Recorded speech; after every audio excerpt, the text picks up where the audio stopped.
Yo, what up guys, it's your boy here, Yugi, giving you another Yu-Gi-Oh! Arc 5 episode review for you guys. This is episode 131. So the episode starts off with Akabaleo, continuing his plan of trying to revive Rei. You see the 4 girls in the tubes, and he's just desperate to kind of get this plan over with. And I believe that's all that happens in that part, and then the intro, and then after the intro, we have Reira unconscious on the floor. And out of the four girls, you see these little pink sparkles or whatever, and they're kind of like gathering to one location, and they go to Reira, who's unconscious. And Reira, while he's unconscious, has a vision of Rei. And then Reiji's there, and he's trying to wake up Reira. As Reira gets up, he says a couple lines, and it's pretty much Rei speaking through Reira, saying that Zark will soon be revived, and everything will be destroyed, and I need to be revived, or something like that. And she basically is speaking through Reira, and Rei pretty much told Reira in this vision that she wanted to be revived before Zark because she's the only one who can stop Zark. And I guess because Zark is already coming, she actually wants the plan of Akabaleo to go through in this case, so that she could stop Zark since he's already coming near and whatnot, which I found very interesting, because I figured like Rei wouldn't want to come back, but I guess since she feels that Zark is already approaching really soon, I guess she really does want to revive, so that way she could stop him. And I guess that makes perfect sense. And then Reira pretty much questions Rei, like, oh, don't you want to protect Rei? Don't you want to save her and this and that? He said, don't you want to protect Rei? She's your true older sister. She's not adopted like me, or something to that effect. And then, Reiji felt some sort of way about that. And then Reiji says, he starts to question Reira, and he says, don't you want to save Serena and the others and all the friends that we've made so far? If this plan goes through, then all of our worlds that we know of and all the people in it will cease to exist. They'll pretty much disappear, because once the 4 worlds are united, those worlds will be no more, those people will be no more, everything's gone. And then Reira got a little scared about that, and then Rei pretty much said, oh, have strength, or something to that effect. She's trying to give him strength and whatnot to press on forward. And Reira pretty much says that Reiji has many friends, but Rei only has one friend, and that's me. So I found that kind of really weird and interesting. This whole episode was kind of weird and interesting in terms of the whole Reiji and Reira thing, and Rei thing as well. Anyway, moving forward. Then Reira pretty much challenges Reiji to a duel, and Reiji accepts the duel because he sees that Reira's kind of acting differently than he normally does. He's actually having a purpose to duel, so I guess out of curiosity he wants to see where this is going to go, so I guess that's why he accepted the duel. So Reiji pretty much goes first, and Reiji does his usual. He pendulum summons, and then he goes into a synchro summon, he goes into fusion summon, synchro summon, and then Xyz summon. And instead of summoning the rank 4 water Xyz, he summons a new one. I believe it's an Earth. I believe it's an Earth, because it's Boulder King Darius. Yeah, Boulder King Darius, and it's a rank 3 monster, and it has a pretty cool effect. I believe it's like you could destroy one contract on the field to add another contract from your deck to your hand, and then another one is like once per turn you could attach one. If he would be destroyed, he's not destroyed by that battle or by that card effect or whatever it is. And I believe those are his only 2 effects in that regard. The contract card that he adds from his deck is this trap card, which I'll get to a little bit later.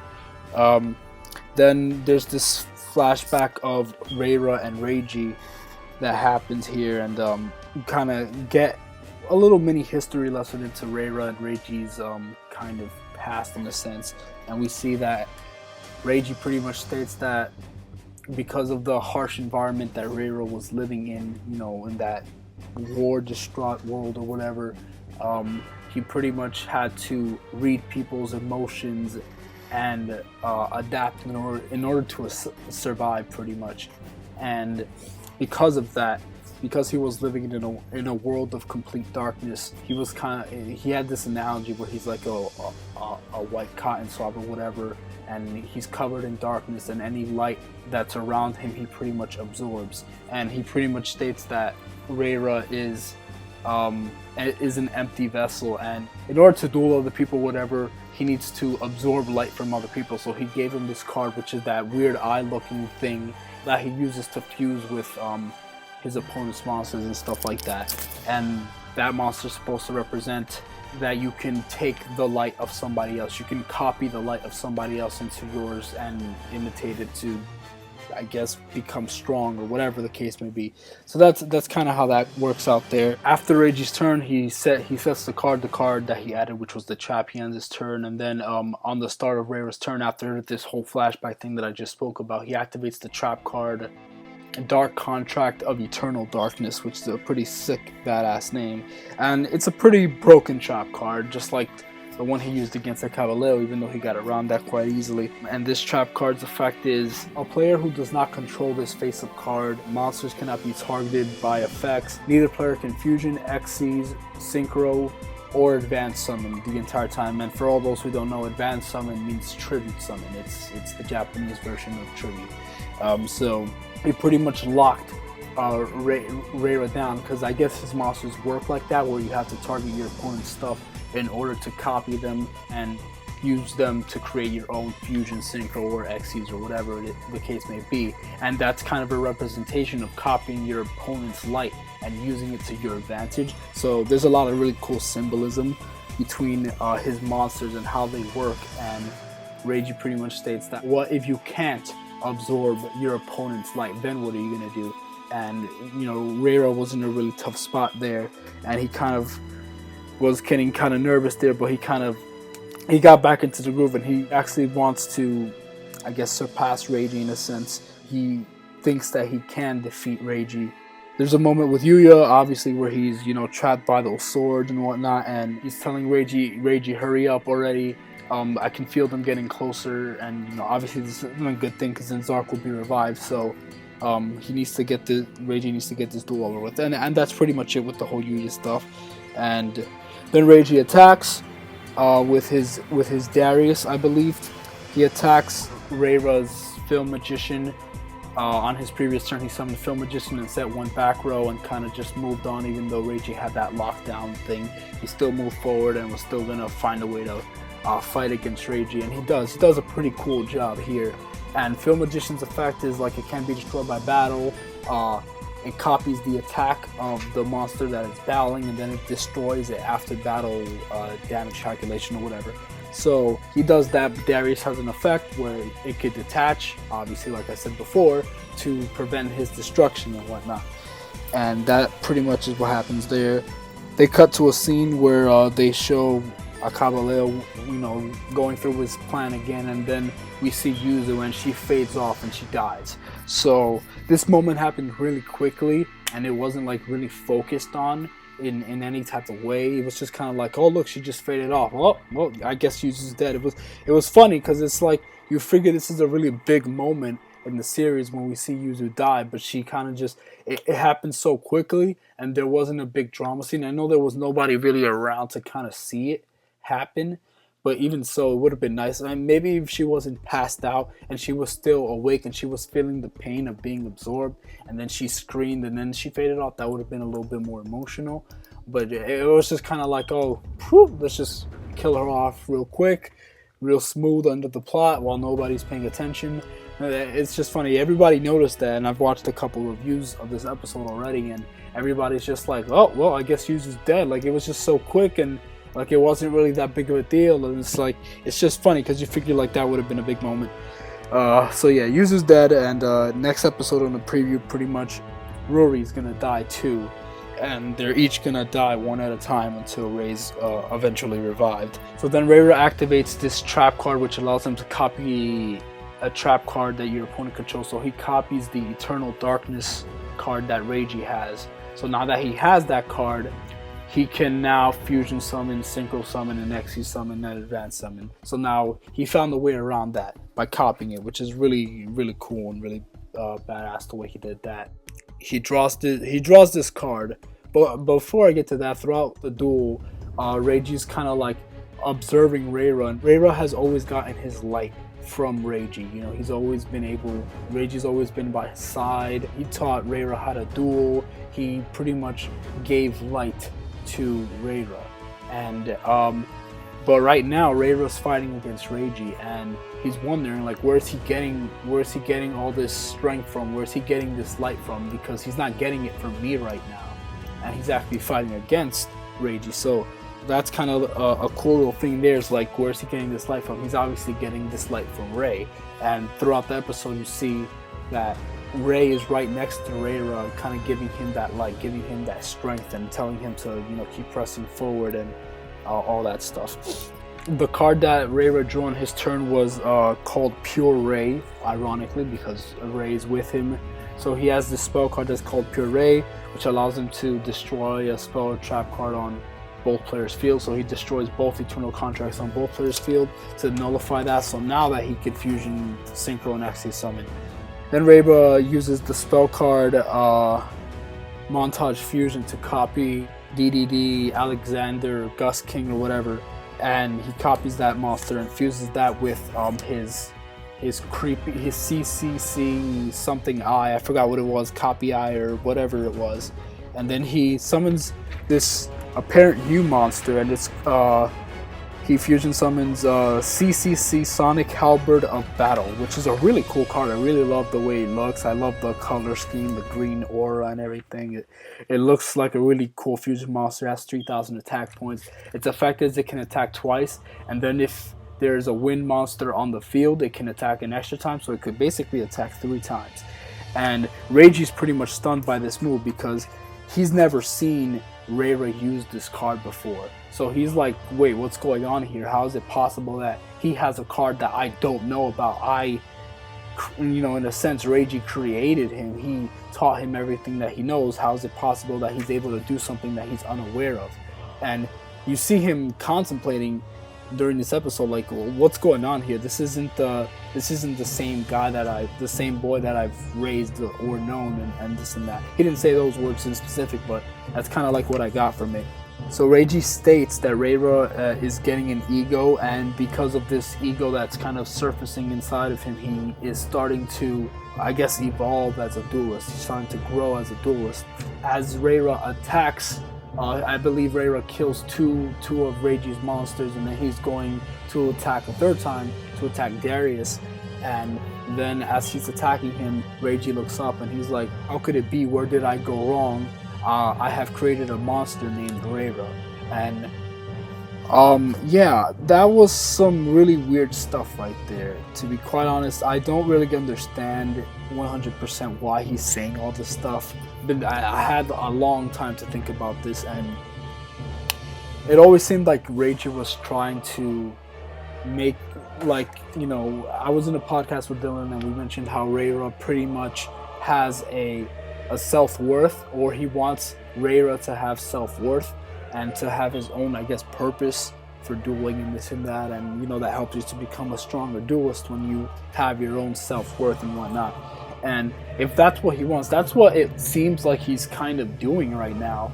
And yet for some reason Reiji is kind of scared of this, and I'm sometimes confused with Reiji's actions, because it seems like he wants him to become his own person, and we see him and he's standing up for himself and becoming his own person, and yet he's kind of like, oh no, what have I done, what have I created?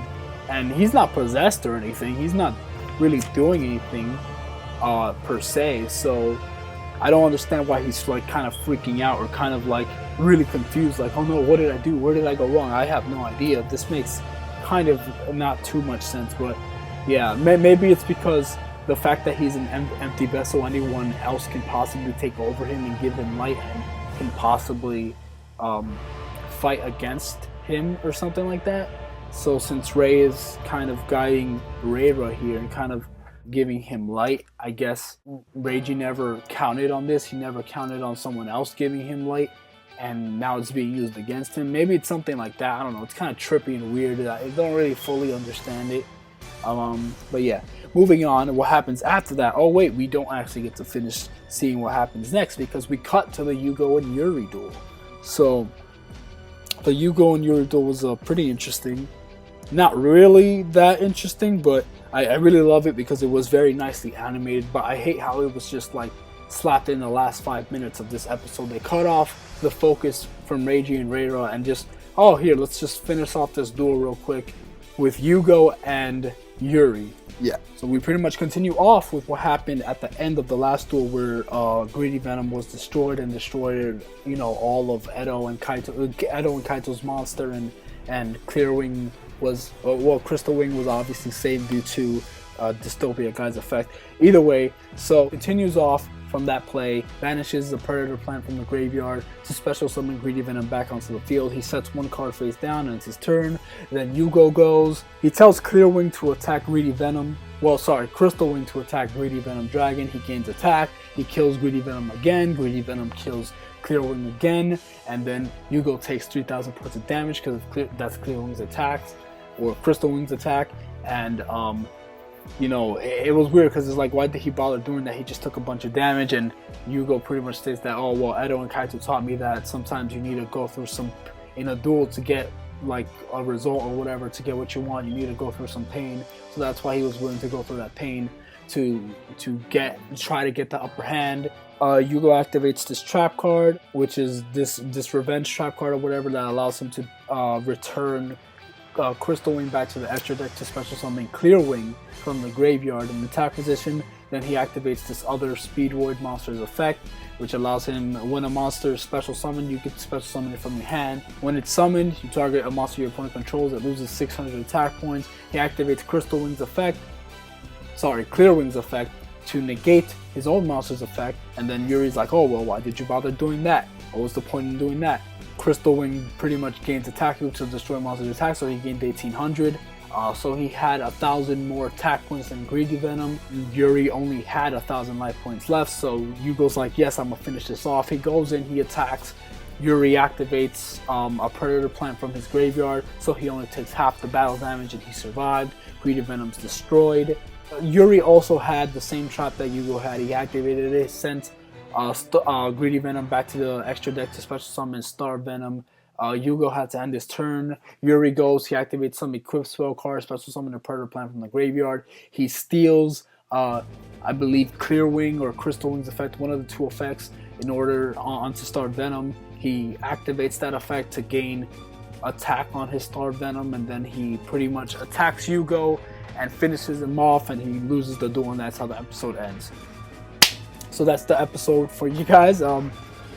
I do have a couple complaints with this episode.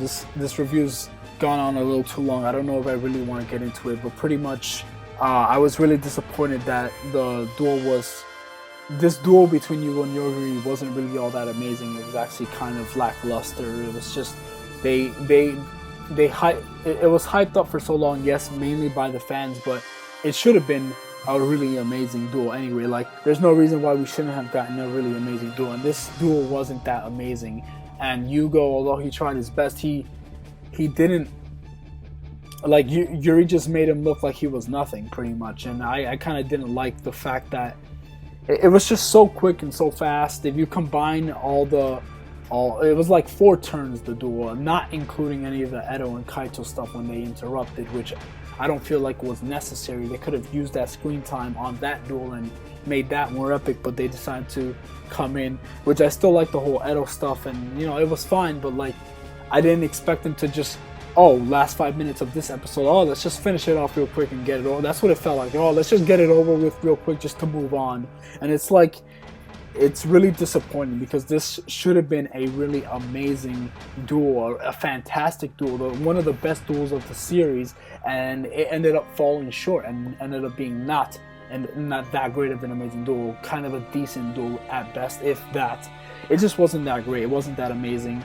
The Rira and Reiji duel was a lot more appealing and interesting, and there was a lot of stuff going on with Rei, and that was just more appealing and interesting for the plot as well.